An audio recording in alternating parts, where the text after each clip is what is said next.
barakaatu mbokk ñu ngi leen di ziar waat ñaanal leen jàmm ngeen ci Gaar Sa TV tey la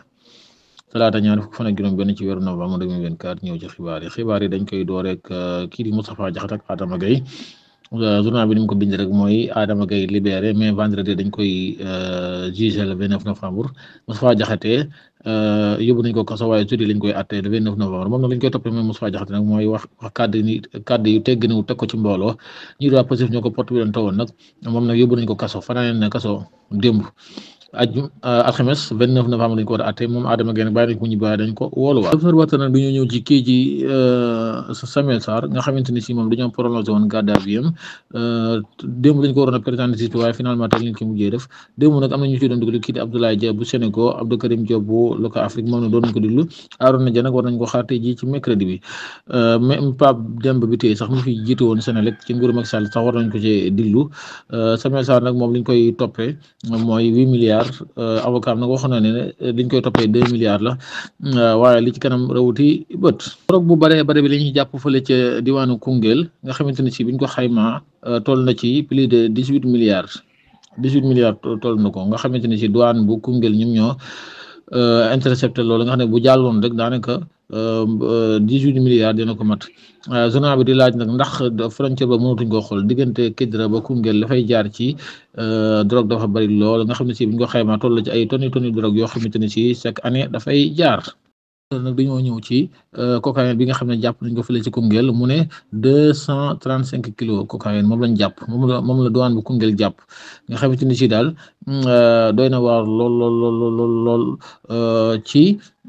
buñ ko seetloo chaque année li ñuy jàpp ci drogue nga xamante ni si daal moom jéggi na day war lool ndax frontière boobu moom jurutul xoolaat diggante Kidira ba Koungheul. nag ñoom dañoo ñëw di xamle ne Sénégal chaque année dina perte lu toll ci 95 milliards nga xamante ni li koy waral mooy fraude fiscale beeg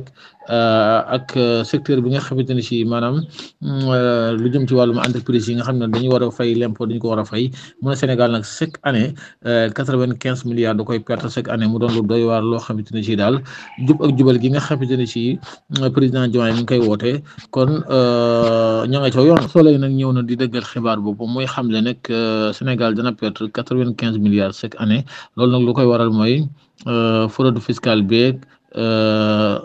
corruption dans le secteur nga xamante ne si daal moom chaque année Sénégal dana ko perte lu toll ci 95 milliards la Soleil ñoo xam ne lii bi nga xamante ne si amoon na fële ca Thiaroye 44